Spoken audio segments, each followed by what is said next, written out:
All right, guys, welcome back for the last section of topic 2. Today we're going to pick up where we left off, talking about the Articles of Confederation and how that eventually led to the Constitution of the United States that we use today as a basis for our government. So, as I mentioned in the last video, there's a lot of weaknesses with the Articles of Confederation that just lead to some sort of chaos in the states, and ultimately we realized there is a need for a stronger government, right? We didn't want to be as strong as Great Britain, but being too weak at the national level was also problematic. So we need to meet somewhere in the middle here. So starting in March of 1785, so just 4 years after the Articles go into effect, Virginia and Maryland meet to talk about trade. Like, this isn't working for us. How are we going to trade when we have different currencies, taxes on trade, so on and so forth? And by January of the next year, there's this call for all states to meet.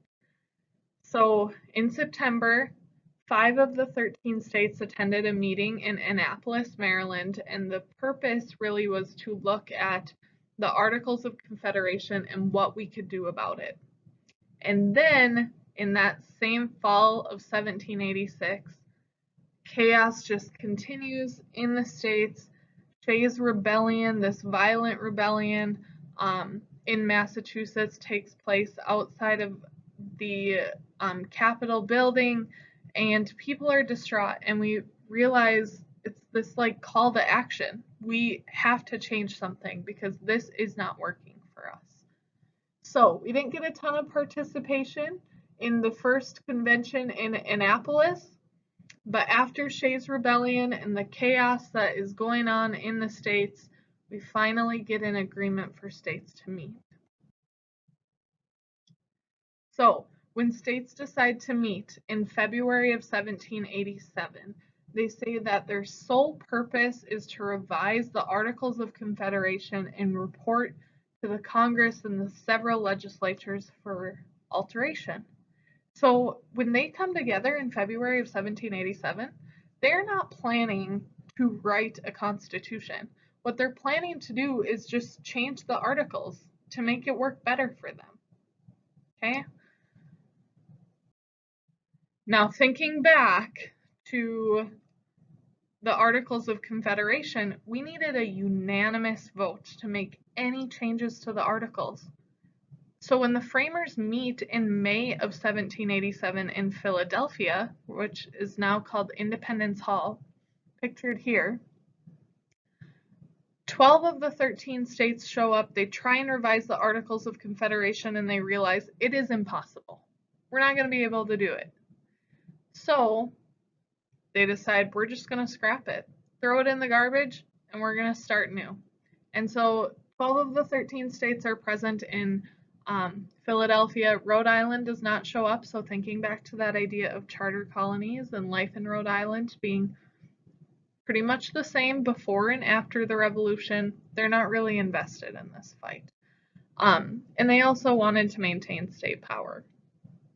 So 74 delegates are chosen. Delegates is another term for representatives, and 55 make their way to Philadelphia. Some refused to go because they didn't believe in this new constitution. They thought that whatever product they ended up with at the Constitutional Convention was going to take a lot of power away from states, and they didn't like that idea. So philosophically, they disagreed on it. They didn't show up. Now, a little bit of background on the people who write our Constitution. 46 of them of the 55 that show up, were members of the Continental Congress or the Congress of the Confederation. 8 had served in constitutional conventions at the state level, 7 of them had been governors, 8 of them had signed the Declaration of Independence, 34 had attended college, which was absolutely crazy for the time. 2 would later become president, 1 a vice president, and 19 would later serve in Congress. The average age of the delegates is 42, the oldest being Ben Franklin, who's 81 at the time. the youngest being Jonathan Dayton at the age of 26.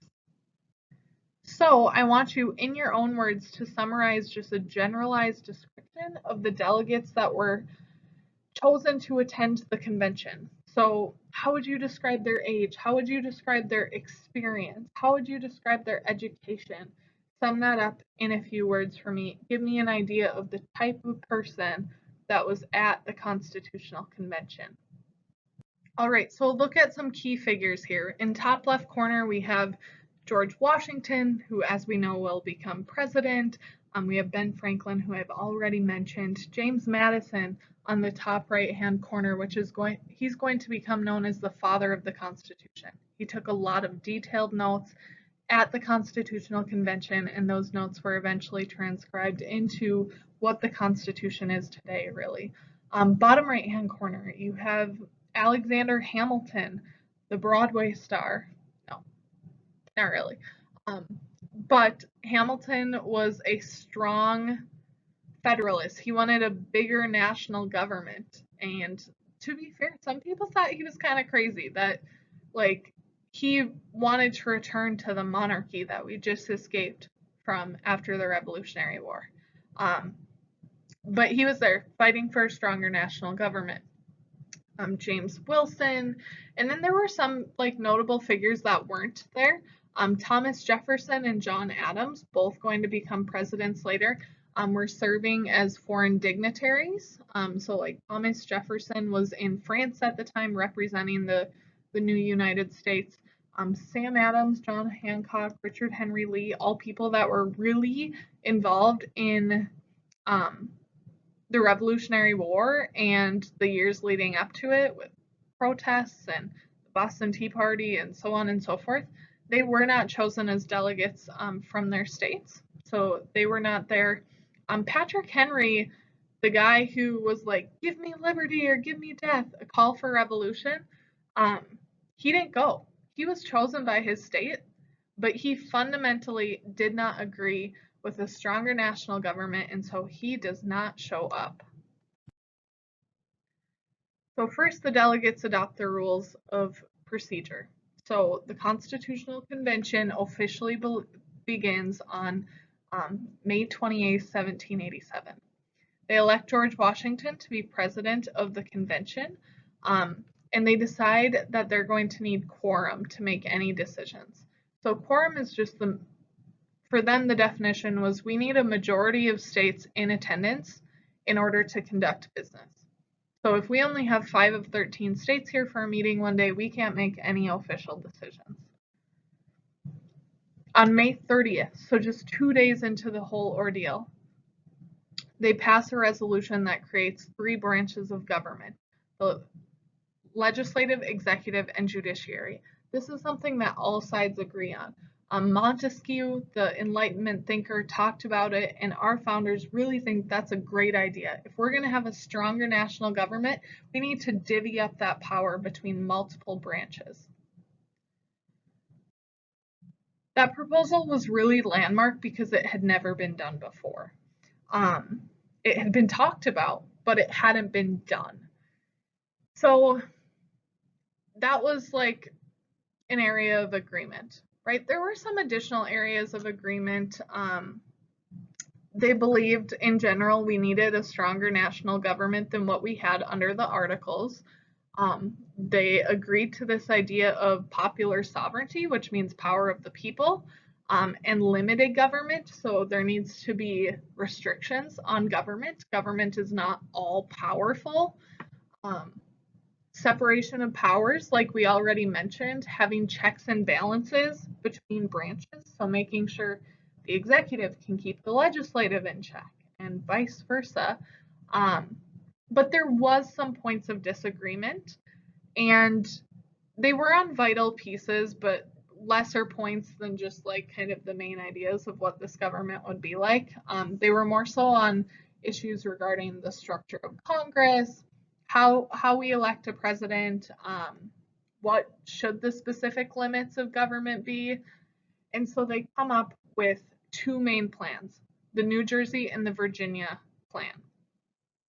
In class, we are going to do a Venn diagram. I'll show you the word bank for that on the next slide, kind of comparing the New Jersey and Virginia plans. They kind of take those two big ideas, put them together, take elements of each to create what's known as the Great Compromise or the Connecticut Compromise. And so we will talk about what that compromise looks like, but it includes elements of both of these two major plans. So this is what we will look at in the future here. This is going to be the word bank for where we kind of divide out what were elements of the New Jersey plan, what were elements of the Virginia plan, and then what did we keep from each of them. So the Constitution in its final form is approved on September 17th of 1787. Today we call that Constitution Day. 39 of the 41 members that were there for the duration of the Constitutional Convention signed the document. And so now all that's left is ratification, which, as I said, is another word for approval. So in order to put this Constitution into effect, we need 9 of 13 states to say, okay, we like it. So thus the fight begins. So I'm going to go over this slide really quick because you have an assignment dealing with the feds and the anti-feds that you'll do next. But some of the leaders of the Federalists include like James Madison, Alexander Hamilton. You're going to read an excerpt from them, John Jay. In general, they believe articles are too weak. The national government needed to be stronger, so on and so forth. They like this new Constitution. The anti-federalists do not. So you see a lot of those Revolutionary War leaders, Patrick Henry, John Hancock, Sam Adams, so on and so forth. They are opposed to this Constitution because they think the national government is getting too much power in this New Deal, and they really argue for a Bill of Rights. So 9 of 13 states ratify pretty quickly, but a couple of the last states to ratify are Virginia and New York.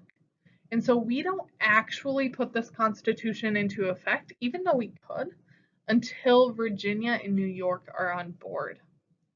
Why would we do that? Virginia and New York are two of the most populated states at the time. So politically, like, they really want them on board, right? If you don't have most of your population on board with you, this new thing isn't going to work out. So even though we technically had the votes, we waited for Virginia and New York because they were so powerful in terms of the population. So here's kind of a breakdown. You can see that in some states, the vote was really close. In other states, it's hardly a contest. Like Virginia, only separated by 10 votes, where you can see Delaware. No one voted against it, right? So some states, this fight between the Federalists and Anti-Federalists really heat up.